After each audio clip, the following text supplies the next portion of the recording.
students, welcome on Europedia and my this video is related to HRRL जो HPCL का subsidiary है उसके GD, GT और interview से रिलेटेड। जब आप HRRL इंटरव्यू देने जाओगे तो वो एक फॉर्म आपसे भरवाते हैं और उस फॉर्म में कुछ क्वेश्चंस आपसे पूछते हैं। These are the questions which you have to answer and take it seriously because interview के अंदर ये डॉक्यूमेंट उनके पास होता है and they take whatever you write very seriously. So the questions are, what was your interest and motivation to pursue this field of education? What makes you choose HRRL as job?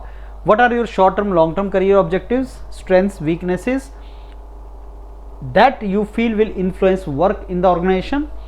Describe yourself in 3 words. At the end of the life, how would you like people to know you? And then your biggest achievement, why you consider it biggest achievement, extracurricular activities, hobbies, etc. Anything else you want to add? These are very very important question. Let me explain you इसका answer कैसे करना है. So what was your interest and motivation to pursue? जैसे now suppose you are a civil engineer. So why you decided to become civil engineer? And now this is 200 words. 200 words means 10 words का एक sentence, तो 20 एक sentence इसमें होते हैं. 20 sentence के आसपास ये जाता है. और इसमें आप सिविल इंजीनियरिंग आपने क्यों किया ये बेसिकली इम्पॉर्टेंट है. तो सिविल इंजीनियरिंग क्यों किया आपने, what made you decide for civil engineering. So answer can be, पहले तो आपने बिल्कुल ऑनेस्ट आंसर देना है. एंड वन मोर थिंग, ये आंसर्स आप एक बार यूरोपीडिया के मेंटर से जरूर डिस्कस कर लेना फाइनली सबमिट करने से पहले. कोई लास्ट डेडलाइन नहीं होता आपने कब देना है, आपको इंटरव्यू में जाने से पहले इसको भरना होता है, सो दैट जब आप इंटरव्यू देने जाएँ तो उनके पास ये हो, डेडलाइन नहीं होता. तो आप एक बार डिस्कस करना, भरना, डिस्कस करने के बाद यूरोपीडिया के मेंटर से, उसके बाद इसको भरना आप. अब सिविल इंजीनियरिंग आपने क्यों चूज़ किया, बिकॉज आपके फादर, आपके बैकग्राउंड में कोई ऐसे लोग हैं जो सिविल इंजीनियरिंग में हैं, they have seen the job satisfaction in that person related to this particular organization. जैसे मे बी पब्लिक सेक्टर में कोई सिविल इंजीनियरिंग से आपकी फैमिली में है और आपने जॉब सेटिस्फेक्शन उनमें देखा, तो आपके फादर ने डिसाइड किया कि इनको सिविल इंजीनियरिंग करवाना है. आप मैथ्स में बहुत अच्छे थे, फिज़िक्स में बहुत अच्छे थे प्लस स्कूल लेवल पे. My maths and physics was very good at school level, so engineering was natural choice and my father wanted me to go in engineering. After discussion with my teachers, even my teachers used to suggest me to go for this. They saw my aptitude for engineering and science, and engineering में job opportunities are there, so they thought okay you should go into this, and I wanted to be part of government or public sector jobs. सो ऐसे आपने justify करना है कि civil engineering आपने क्यों लिया, और सिविल भी क्यों लिया. Why civil, because I wanted to go into public sector and civil government jobs. Maximum job opportunities come in civil engineering. Mechanical बोलोगे तो maximum job opportunities come in mechanical engineering. तो ऐसे आपने जस्टिफाई करना है. बाकी honest answer has to be there, answer has to be honest. So discuss with the mentors of Europedia and they will ask you like why at the first place you chose it. पहले आपका honest answer क्या है. Answer आप ही का होना चाहिए, honest answer होना चाहिए, but we will only tell you how to professionally write it so that it should look like good and what probable question they can ask you. Why you decided to go for HRRL? Now you have to praise HRRL also. It is a public sector. It is a part of Maharatna company, HPCL and ONGC. So it's a part of one of the biggest energy company profile portfolio. तो India का जो सबसे बड़ा energy sector company conglomerate है ONGC, HPCL, HRRL. वो HRRL is subsidiary of HPCL, is subsidiary of ONGC, तो उसका part है. And these companies have contribution to the energy growth of the company, economic development of the nation, and that is the reason I thought of being part of this public sector. And because public sector jobs are prestigious jobs. सो यहाँ पे answer 2 तरीके से आ जाएंगे. Why HRRL, I told you HPCL and ONGC, but again I am making this video does not mean everybody should start writing the same. तो मेरे साथ discuss जरूर कर लेना, तो मैं आपको थोड़ा सा डिफरेंट पर्सपेक्टिव दूंगा आपसे डिस्कस करने के बाद. And moreover you can always say if you are from Rajasthan और something, you can say that I have seen that is a green field project coming up in Rajasthan and all, and since college days I used to follow it up कि ऐसे को project आ रहा है, तो I decided that time कि I want to be part of that. And also it is a PSU, so PSU are prestigious jobs जिसका part में बनना चाहता था. एंड क्योंकि ग्रीन फील्ड प्रोजेक्ट है तो आपको लर्निंग बहुत सी मिलती है शुरू से, you learn a lot of things from the scratch. So this can be some of the reasons. Short term long term career objective. So ये करियर आप अपना करियर HRRL में ही शॉर्ट टर्म लॉन्ग टर्म में क्या होगा उसके perspective में आपको उसका आंसर देना पड़ेगा। Short term career objective like I want to, short term होता है 5 साल से कम, less than 5 years what is your view, and more than 5 years what are your thoughts. So in short term I would like to be part of HRRL where I learn all the activities and functions going on in HRRL, what are the various roles and responsibilities associated with my profile. I want to become asset for the company where I am learning everything and I am involved in project and I am very much expert in my own domain.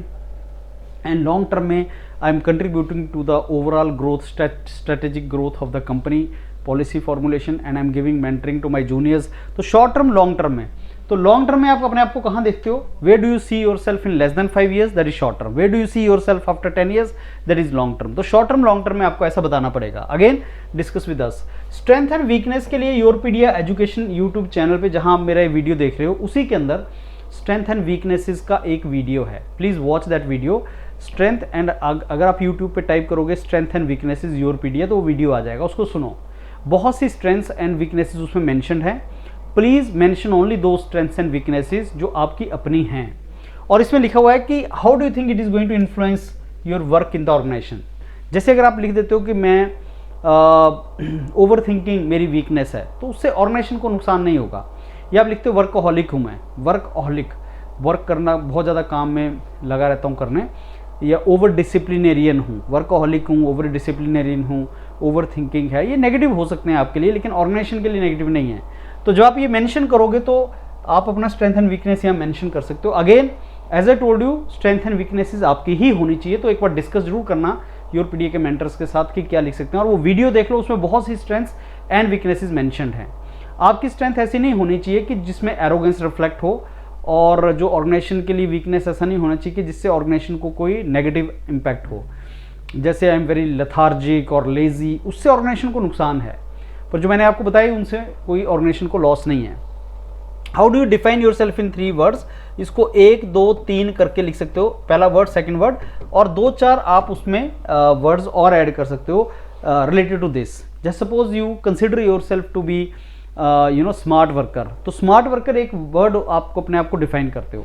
Smart worker, quick learner, जो भी आप हो, तो how do you define your self? वो पहले अपने आप से पूछो कि मैं अपने आप को डिफाइन कैसे करता हूँ। I am ethical individual, I am smart worker, I am over disciplinarian और disciplinarian, I am very honest fellow, जो भी है वो लिखना है। और फिर वो पूछते भी हैं कि आप इसका जस्टिफिकेशन दो, can you justify that you are smart worker, quick learner. आपको एग्जाम्पल दो जिसमें आप बता सकते हैं कि आप क्विक लर्नर हो, तो आपको बताना पड़ेगा। At the end of the life, how do you want people to know you, work, achievement, character, disposition etcetera. तो इसमें आपको ये बताना है कि at the end of the life बोला है उसने, I would like that I should be known as very good fulfilling all my roles and responsibilities. तो मैंने अपनी सारी रोल्स एंड रिस्पॉन्सिबिलिटीज़ बहुत अच्छे तरीके से कंप्लीट की हूँ। मैं एक असेट रहा हूँ फैमिली के लिए, कम्युनिटी के लिए, कंट्री के लिए, और मैंने इस अपने एनवायरनमेंट को, जो भी मेरा एनवायरनमेंट है मेरे आसपास, उसको कुछ कंट्रीब्यूट किया है। And due to me the world has become little better world,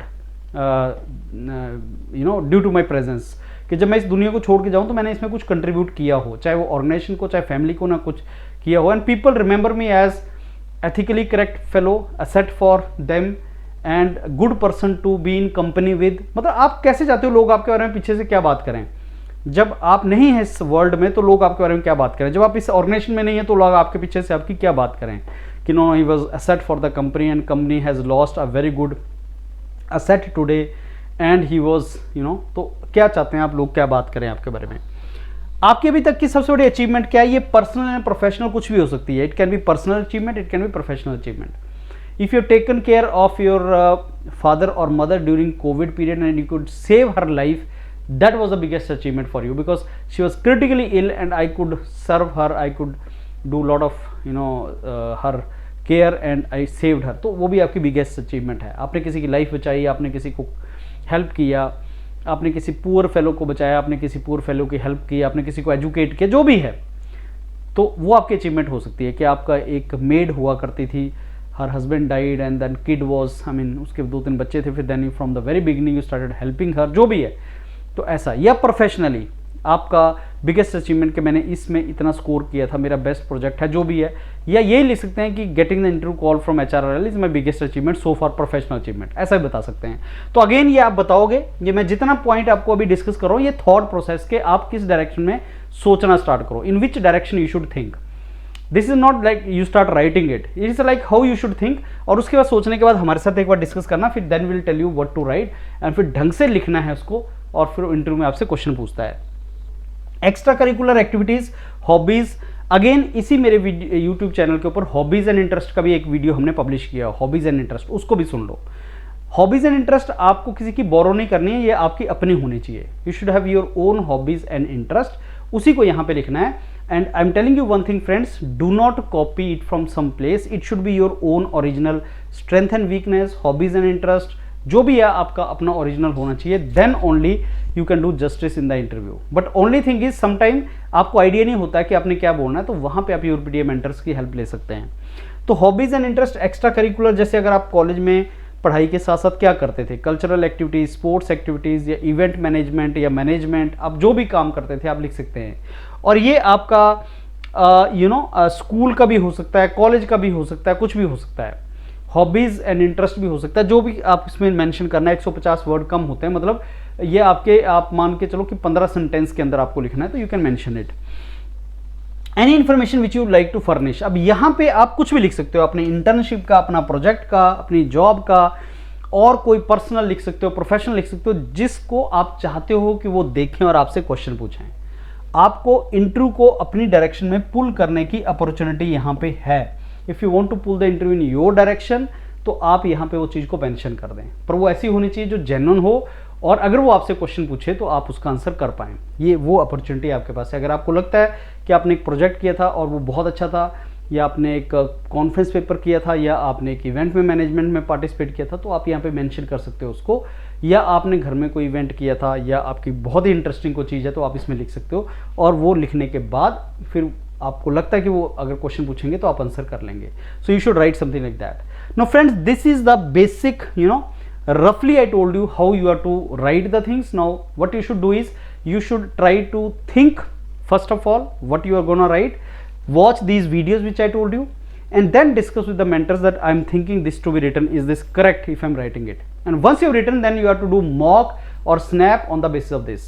You have to do a lot of mocks and snap interview. Once this is there, tell the mentors of Europedia to ask you questions related to this. Like if this is written, then questions, what question they are going to ask you, you should discuss with the mentors of Europedia. This is how you have to proceed forward, and I'm very sure you will prepare good for this. Thank you.